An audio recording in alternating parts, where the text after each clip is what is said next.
Hi, and welcome to Reddit Confessions. Today's story isn't about rage or revenge. It's about silence, the kind that follows you even after the door has slammed shut behind you. There was steam on the bathroom mirror, 2 toothbrushes in the holder, and a silk scarf, not hers, draped over the edge of the hamper like it lived there. That's how my evening started. The front door had barely clicked shut behind me before I realized something was off. Not loud, not broken glass or a stranger running out the back. Just stillness. Familiar, uncomfortable stillness. You know that feeling when you walk into a room and instantly know something happened, but no one's telling you? It was like that, but worse. I didn't call out to her. I didn't ask where she was. Instead, I walked straight to the bedroom and saw the evidence lined up like trophies I never asked for. A wine glass, one. Lipstick stained. A second glass, wiped clean. The edge of the blanket folded differently than how I left it that morning. One of my socks, under the bed, next to a shoe that wasn't mine. I stood there like a fool, staring at that shoe like it might speak and tell me something I didn't already know. And then she entered. Calm. Hair damp from a shower she didn't take in our house. Wearing a sweater I'd never seen before, oversized and unfamiliar. She saw me. She paused. And then, like I'd just caught her sneaking one extra cookie from the jar, she said. It didn't mean anything. No name. No story. No apology. Just that. I didn't wait for more. I didn't need the scene. I didn't want to hear the justifications, the tears, or the sudden sobs of guilt that would come once she realized I wasn't going to make this easy. I turned, walked out, and for the first time in 7 years, didn't lock the door behind me. I didn't go far. I just drove. No destination, no playlist, no code. I left my phone charger, wallet, and even my wedding ring on the kitchen counter. The only thing I took was my car key and that sickening feeling in my gut that whatever I thought we had, whatever I'd spent years believing was real, had been quietly dying while I was busy remembering to pay the electricity bill on time.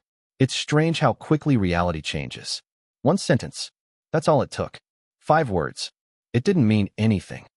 And just like that, I wasn't a husband anymore. I wasn't a partner. I wasn't even angry, not yet.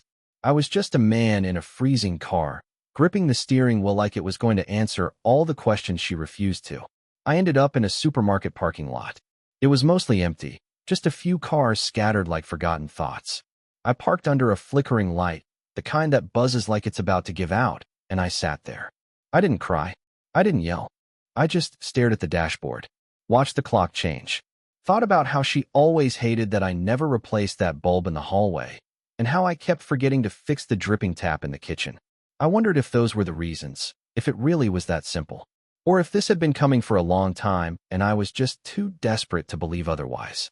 Around midnight, I got a notification on my phone. One of those location pings, your wife has arrived home. That was the moment it hit me. She still had the house, the bed, the couch, the dog. Everything that looked like our life still belonged to her. And I was out here in a parking lot, holding on to silence like it was the only honest thing I had left. I drove back. Not to go inside, I couldn't. I just needed to see if the lights were still on. Needed to know if she was sleeping peacefully or if, by some miracle, she was awake and wrecked with regret. Spoiler, the lights were off. But the front door was wide open. No, I'm not kidding. It was just hanging there, like she never bothered to close it. Or maybe she wanted me to come back. Or maybe she truly didn't care. I sat there for a while, engine running, watching the dark doorway like it might swallow me whole if I dared to step through it. And then something happened that I haven't told anyone, not even my brother, who's been texting me nonstop. She stepped outside, barefoot, in that same oversized sweater, holding a steaming mug like we were still in the middle of a quiet Sunday morning. She saw my car. She didn't look surprised. I didn't get out. I didn't roll the window down. I just watched her from inside the car, my hands trembling, my chest aching in a way that didn't even feel human anymore. She raised the mug, toasted me, and went back inside. That was it. No chasing after me. No explanations. No tears. She toasted me, like it was some joke. Like my leaving was just a part of her evening routine. I think something inside me cracked in that moment. Not like a sudden snap, but like wallpaper slowly peeling away after years of hidden water damage. I drove off again, this time for good. Found a cheap motel on Route 7 with a buzzing neon vacancy sign and a guy behind the desk who didn't ask any questions. Bless him for that. I'm lying on a bed that smells like bleach and disappointment, staring at a popcorn ceiling, and wondering when exactly I became so easy to leave behind. I don't know what she told him, the guy with the records and the lime green paint dreams. Maybe she said I was boring. Maybe she told him I was too soft, too routine. Maybe she never mentioned me at all. That's the part that hurts the most. Not that she cheated, not even that she lied, but that I might have been erased entirely. The room was silent except for the hum of the wall heater and the occasional rustle of the curtains whenever a truck sped down Route 7. I didn't sleep. I didn't even lie down properly. Just sat on the edge of the bed with my shoes still on, watching the night drain out through the slats of the blinds. I kept thinking of the mug she held, like it meant something. Like that tiny, stupid gesture, raising it toward me, had been rehearsed. At some point before sunrise, I opened my phone. Not to check messages. There were none. No missed calls, no apologies. No come home. I wasn't expecting one. But I checked anyway. That's what you do when you still haven't fully accepted that you've become a ghost in your own marriage. Instead, I scrolled through my gallery, not for memories, but for proof. I needed to remind myself that there was a time when her smile didn't feel forced. There were photos of us building IKEA furniture. A blurry one where she had flour on her nose. One with the green mugs, both of them, side by side on the porch rail, the first morning in the new house. She had captioned it, "Our forever starts here." The irony didn't hit me until I realized something I never noticed before. In every photo of the kitchen from the last year, only my mug is visible. Hers? Missing. Always missing. It's such a small thing, right? But it hit like a punch to the ribs. Had she already detached long before I caught her? Did she stop using it because she stopped believing in what it meant? Or did she give it to him? That thought haunted me. I went back to the house. I know. Everyone says not to go back. Stay strong, they say. Don't give her the satisfaction. But I wasn't there to confront her. I wasn't even there to see her. I needed to know if my mug was still there. If I had imagined it all. If it still meant something. Even if only to me. When I pulled into the driveway, her car wasn't there. The house looked untouched. Like nothing had happened. I still had my key. The door was locked again, but the porch light was on, which I found strange. She never leaves that light on in the morning. Inside, it smelled like lemon cleaner and something faintly floral, a scent she didn't usually wear. And then I saw it. On the kitchen table. Both mugs. Clean. Dry. Centered on a folded kitchen towel, like a prop for some weird domestic scene. But here's the thing. They weren't our mugs. They were duplicates. Same color, same shape, but brand new. I knew instantly. Ours had a small chip under the handle from the Vermont trip. These had no chip. Nowhere. Too clean. She replaced them. That's when my brain started spiraling. I opened the cupboard. All new plates. New bowls. New silverware. As if someone had pressed a reset button on our kitchen. Who was she rebuilding this life for? I stood there, alone in my own house, surrounded by strangers' dishes, and felt like I had walked into a museum exhibit of my own marriage. A replica, staged and curated for someone else. Nothing was broken, but everything felt fake. I heard a noise upstairs. Not loud. Just soft movement. A creak of the floorboard near the bedroom window. I froze. My heart tried to escape through my chest. I didn't want to know. I already knew. Still, I climbed the stairs. Slowly. Quietly. I peeked into the bedroom. Empty. But the window was open. Wide. Curtains blowing inward. There was a pair of shoes next to the bed. Not mine. And not the ones I'd seen before. That meant there were at least two pairs. Two different men. I stepped back from the doorway, not breathing, not thinking. I didn't want to know. I don't even remember leaving the house. All I know is that 5 minutes later I was in my car again, parked 1 block away, gripping the steering wheel with both hands, mouth dry, pulse out of control. I didn't cry. I wanted to. I wanted to break down, scream, punch the dashboard, anything. But all I could do was sit there and wonder how long I'd been living in someone else's story. How long had I been nothing more than background furniture in her life? And why, out of everything, did she replace the mugs first? I told myself I wouldn't go back to that house again. I told myself I wouldn't check her social media, wouldn't reread old texts, wouldn't scroll through our shared photo albums at 3 a.m. But I lied. To myself, mostly. The thing about being betrayed is that it doesn't stop when they say the words. It doesn't stop when you walk out or when the door slams or when you cry in a parking lot. It festers. It builds new rooms inside your head. You start living in those rooms, pacing, inspecting the same memory from every angle, begging it to make sense. After I left the house with the fake mugs and the open window, I parked near the reservoir and sat there until my phone buzzed. A voicemail. Unknown number. I almost didn't check it. I get spam calls constantly, but there was something about the timestamp. It came in while I was inside the house. I put it on speaker. My hands were shaking. The voice on the other end? Not hers. It was a man. Casual. Confident. Unbothered. He said, "Hey babe, hope you bought the new place story. Let me know when the paperwork's done so I can stop pretending to care about my lease. Love you." Then a chuckle, and the message ended. I played it 3 times. Babe. Paperwork. New place. Not just infidelity. Not just sneaking around. There were plans. Conversations I wasn't part of. Futures being built behind my back. I sat there, phone clenched in my fist like it might burst into flames, staring out over the still water like it might offer some kind of answer. That's when I realized something chilling. She hadn't just cheated on me. She had started erasing me. All the signs were there. The new dishes, the open window, the fake mugs. The sudden suggestion a few weeks ago that we sell the house and start fresh. I thought she meant with me.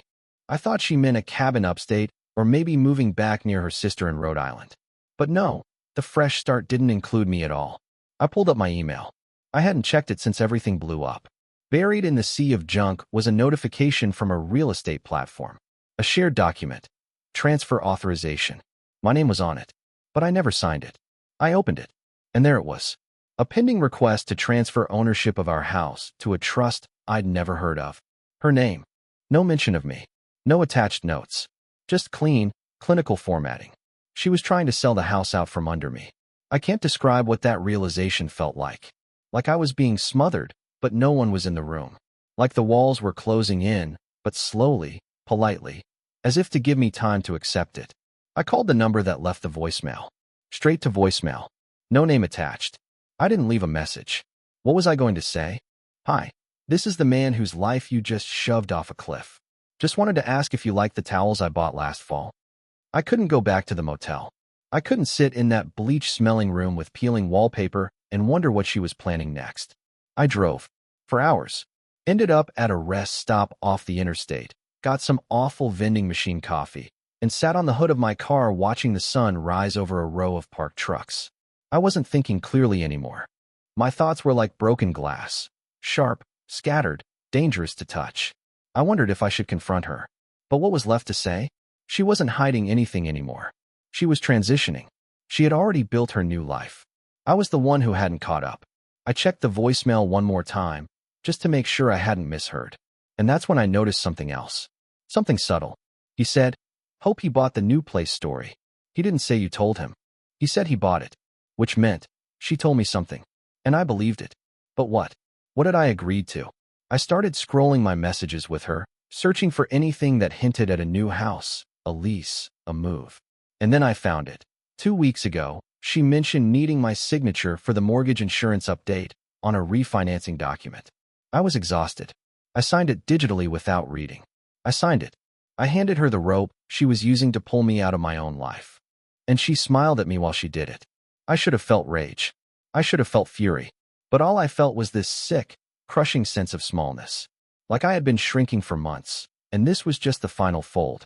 I sat there in the early light, cold coffee in hand, watching strangers walk their dogs and stretch their legs, and I realized something awful.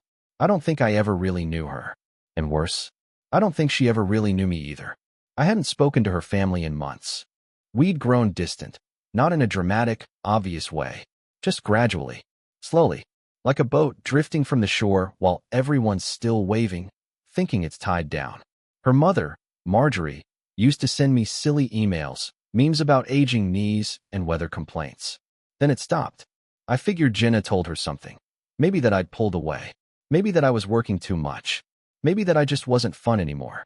But at 8:19 a.m., the morning after the voicemail, my phone rang again. This time it showed a name, Marjorie B. I froze. I didn't want to answer. I was still in the same jeans from yesterday, my shirt wrinkled, breath stale from vending machine mints, and no sleep. I felt like I'd been hit by a truck made of paperwork and whispered betrayal. But I answered. Hello. I croaked, already bracing for whatever was coming. There was a pause. Then her voice. Firm. Too calm. Ruben, I need to ask you something, and I need you to answer honestly. No hello. No small talk. No, how are you holding up? I said nothing, but the silence was answer enough. Did you agree to give up your share of the house? She asked. I nearly dropped the phone. I thought it was refinancing, I stammered. That's what she told me too, Marjorie said coldly. But I got a ping from my lawyer this morning. Jenna listed the property under a single-owner trust and claimed it was a family transfer. Said you were moving out for a job in Oregon. Oregon, I repeated, stunned. I haven't even left the county. She's trying to close the deal tomorrow. Fast. Quiet. You wouldn't have been notified because it's all under the trust name now. And she named herself as sole executor. I didn't even know what half those words meant, but I knew the shape of the truth beneath them. She's trying to erase you, Marjorie said. And from what I can tell, she's lying to more than one person. That stopped me cold. Wait, I said. More than one. Marjorie sighed. I probably shouldn't be the one to tell you this, but Jenna's been seeing someone. That much I suspected, but I didn't know until yesterday that he thinks you've been separated for over a year. I blinked. A year. She told him you left her last fall, that you moved out, and she's been rebuilding. She's been bringing him around. I only met him once, and she introduced him as a co-worker helping with legal stuff. But now it all makes sense. The man from the voicemail. The one who joked about the lease. He wasn't just some side fling. He thought he was moving into her life, and she'd rewritten the story to erase me from the first page. She's created an entire parallel reality, I whispered. And I'm just a technicality. Marjorie paused again, then said something I wasn't expecting. She did this once before. I sat up straighter. What? Back in college. Different guy. Different town. She left someone behind. Moved to a new city. Told people she'd been single for years. The truth caught up eventually, but by then, she'd already reinvented herself. Jenna doesn't like endings. She prefers rewrites. I didn't know what to say.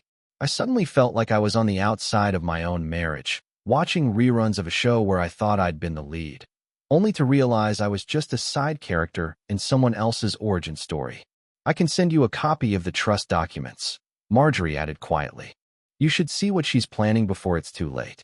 I thanked her honestly, and not because I needed the legal help, but because she was the first person in days who spoke to me like I was real, like I hadn't already been deleted from the narrative. After we hung up, I sat there for a long time staring at the sunrise creeping across the rest stop parking lot.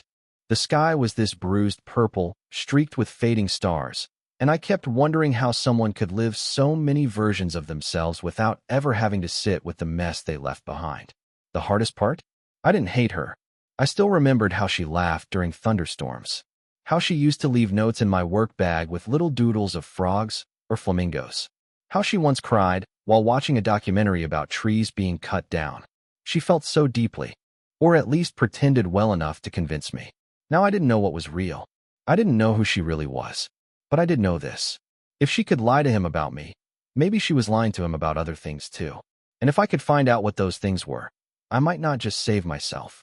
I might tear down the entire version of herself she's trying to sell. I didn't sleep. Again. But this time, it wasn't out of shock. It was calculation. I couldn't stop thinking about what Marjorie said, that Jenna was crafting alternate realities, staging trust documents, and spinning half-truths for multiple people at once. It was like discovering my wife had been living in parallel timelines, and I'd been placed in the one she was phasing out.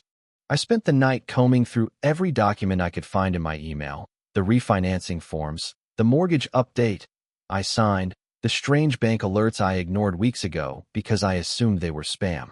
Piece by piece, her web came into focus. She wasn't just trying to start over. She was trying to vanish me. Around 6:30 a.m., as I was scribbling timelines on a napkin from the rest stop diner, a new email came through. No subject. Unknown sender. I clicked it without thinking.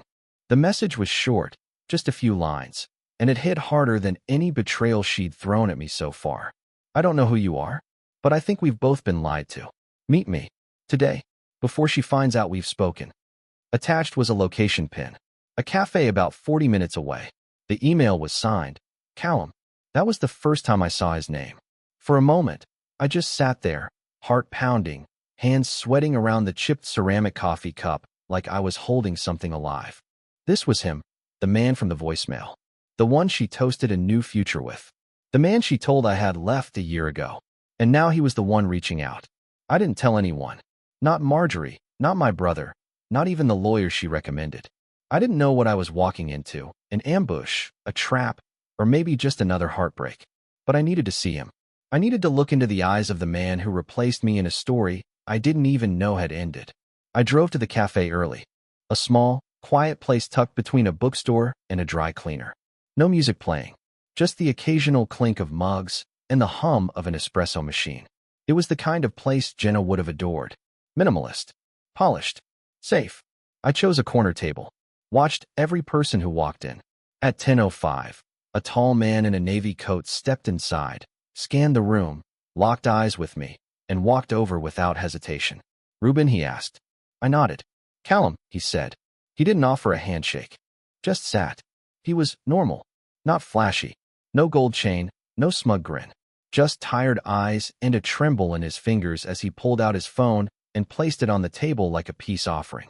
"I don't think either of us is ready for what we're about to find out," he said quietly. I didn't respond. I just waited. "She told me you left her last October," he continued. "Said it was mutual. Said you wanted different things." I didn't ask too many questions. "I mean," he hesitated, then glanced at me. "You seemed like a non-topic to her." A non-topic. That stung more than I expected. "I only found out you were still living in the house when I noticed your name on a water bill in the drawer. Last week." He pulled up a screenshot. My name. My address. Our shared account. She hadn't bothered to hide it that well. I confronted her. She panicked. Told me it was an old document. That she meant to update everything. But something about the way she said it. He trailed off, rubbing the back of his neck. I started digging. Reverse searched your name. That's how I found your LinkedIn. Then your work bio. And finally, your wedding registry. Still online. Still live. 10 years of marriage, and she told me she was divorced. I could feel my pulse pounding in my ears. "She lied to us both," I said. Callum nodded slowly. "And here's the part that's going to really mess you up. She's been telling her friends that I'm just a legal contact helping with the estate. She told them that she's reconciling with you. That you're moving back in." I blinked. "What?" He reached into his coat and pulled out a folded piece of paper. A printed screenshot of a group chat. A message from Jenna, timestamped just 3 days ago. "We're working through it. He's being quiet, but I think he wants to stay. Keep this between us, please. I don't want to jinx it." Which one of us was she talking about? Callum asked, eyes narrowing. I didn't have an answer. She was telling me she was done. Telling him I'd been gone. Telling her friends we were reconciling. All at once. 3 separate realities. One woman. No remorse. "She's playing all of us," I whispered. Callum leaned back. "Yeah, and that's why I reached out. Because someone's going to get blindsided. And I think it might be her." There was something in his tone, not revenge. Not bitterness. Just certainty. A man who'd also been humiliated but didn't want to get even. He wanted to be free. "I need to know who she really is," he said. "And if you're still legally tied to her, you need to know what she's hiding next." I nodded slowly. "Then let's find out together." Callum and I didn't speak for a long moment after we made that quiet pact. To dig, to learn, to finally peel back the perfectly curated layers Jenna had wrapped around both of us. We were 2 men, once unknowingly orbiting the same woman, now suddenly partners in truth. It was a strange kind of alliance. There wasn't trust yet, not fully. But there was something more powerful in that moment, clarity. We walked out of the cafe and stood beside our cars in the lot, deciding where to begin. Neither of us had access to her personal laptop, obviously, but I remembered something. "She used to back up her stuff to the cloud," I said. "Said she didn't trust her hard drive." Callum raised an eyebrow. "What kind of stuff?" "Everything," I replied. "Work files, travel bookings, medical documents, even recipes." "She ever use your email for anything?" he asked. I nodded slowly. "We shared a recovery account. For years. I still get notifications sometimes. I just stopped checking." "Then that's where we start," he said. I hadn't logged into the old Gmail alias in months. It took some recovery questions and a 2-factor code sent to a burner account I barely remembered I had. But eventually, the inbox opened. Thousands of messages. All neatly sorted. All untouched. It was like opening a time capsule filled with knives. Callum and I sat in my car, parked under a canopy of half-dead trees behind a gas station, sifting through email after email. The first thing we noticed? Dozens of auto-forwarded notifications from platforms I didn't even know she used. Dropbox, Google Drive, a real estate dashboard, an encrypted note-keeping app, private folders, all registered under usernames I didn't recognize, but all linked back to that recovery email. My email. We clicked through. At first, it was harmless. Scans of ID documents, invoices for pottery materials, notes titled Workshop Schedule 2022. But then we hit a folder called Alt Files, Legal Clean. Inside were PDFs, lots of them, legal templates, property transfer instructions, guides on dissolving marital assets in joint estates, step-by-step checklists with titles like Clean Break Divorce with Mutual Consent, No Attorney, and Minimize Tax Risk during Trust Transitions. Some of the files had been modified only a week ago, and then we found a spreadsheet. The title chilled me. Exit Plan V4. XLSX. Callum and I looked at each other. Then we opened it. The spreadsheet was laid out with disturbing precision. Columns labeled Stage, Action Item, Cover Story, Asset Location, Backup Plan, and, at the very end, Risk Level. Row after row after row. I skimmed down, heart pounding. There were entries dated all the way back to last year. One line read, Stage 2, Introduce, Trial Separation, Concept Subtly. Say it's about space. Cover Story, Burnout from Work. Avoid placing blame. Backup, Book Therapy Session, Document fake notes if needed. Another row. Stage 4, File refinancing paperwork with legal rewording. Avoid direct signature confrontation. Risk level, moderate. Ruben may push back. Delay tactic only. I felt the breath leave my lungs. There I was. Named. Mapped. Measured like a pawn on a board. Not as a partner. Not even as an obstacle. Just a logistical hurdle she'd already budgeted for. Callum scrolled further and stopped suddenly. Look at this, he whispered. Stage 6. Transition Callum into primary presence. Delay full cohabitation to prevent overlapping exposure. Cover story. He's a friend helping with legal work. Risk level high. Both men may cross paths. Prepare individual narratives. He didn't speak. He didn't move. He just stared at the screen with that look you get when your skin goes cold, but you're not shivering yet. I wasn't her future, he muttered. I was her phase. I nodded slowly. We both were. The last row was the worst. It was bolded in red. Stage 9, Full Transition. Action item. All legal transitions complete. New narrative in place. Clean slate achieved. Risk level low. Ruben out / Callum and story accepted by all social and legal circles. The date next to it? Tomorrow. She was planning to finish this tomorrow, I whispered. She wasn't waiting for the right moment. She already picked one. It wasn't just betrayal. It was erasure. Scheduled erasure. Administered with folders, backup files, and risk matrices. Like I was never supposed to notice the walls shifting around me until she locked the last one in place. And yet, something didn't add up. She was too careful, I said. Everything's planned down to the hour. Why send you that voicemail? Why leave the front door open? Why leave the mugs on display when she'd already replaced everything? Callum stared at me. You think she wanted us to find out? Or, I said, heart racing. She was planning a final twist. One we haven't uncovered yet. And then, like it was waiting for the exact moment to twist the knife, a new email arrived in the inbox. No subject. No sender. Just one line of text. Whatever they tell you next, don't believe it. I can explain everything. And it was signed. The message from Jenna sat in the inbox like a snake coiled between the lines. Simple, cryptic, and dangerous. Whatever they tell you next, don't believe it. I can explain everything. No context. No apology. Just that vague, dangling hook. I stared at the screen for what felt like hours, Callum silent beside me in the car. Eventually, I said what we were both thinking. She knows we've found the files. Callum nodded, jaw clenched. And now she's scrambling. We didn't reply. We didn't need to. We had everything we needed, documents, timelines, email chains, and worst of all, her own words written in the spreadsheet. It was all too detailed, too cold, too intentional. There wasn't going to be an explanation that changed any of that. I forwarded the full digital folder to my attorney the next morning. And that was it.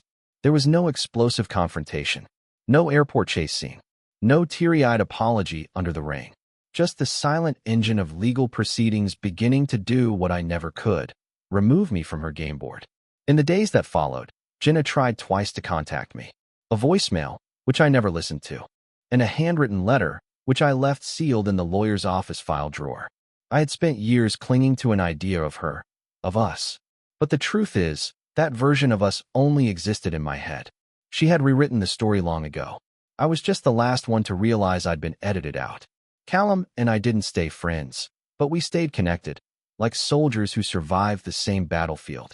We sent each other updates, court filings, shared warnings, things to look out for. It wasn't friendship, exactly, but it was respect, quiet and mutual. 1 month later, I moved into a small apartment above a hardware store 2 towns over. Nothing fancy, but for the first time in years, everything inside that space was mine. The dishes, the lamp, the sounds, the silence. No cover stories.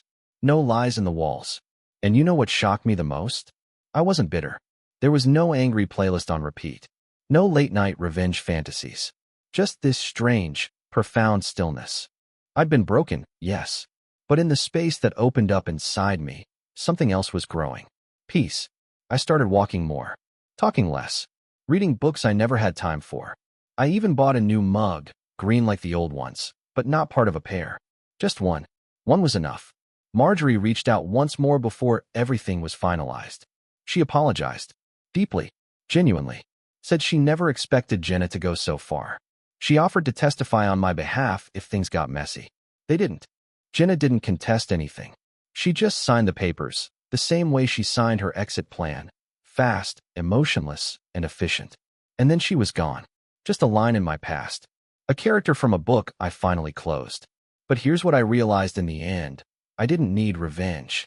I didn't need to win. I didn't even need closure. What I got was better. Clarity.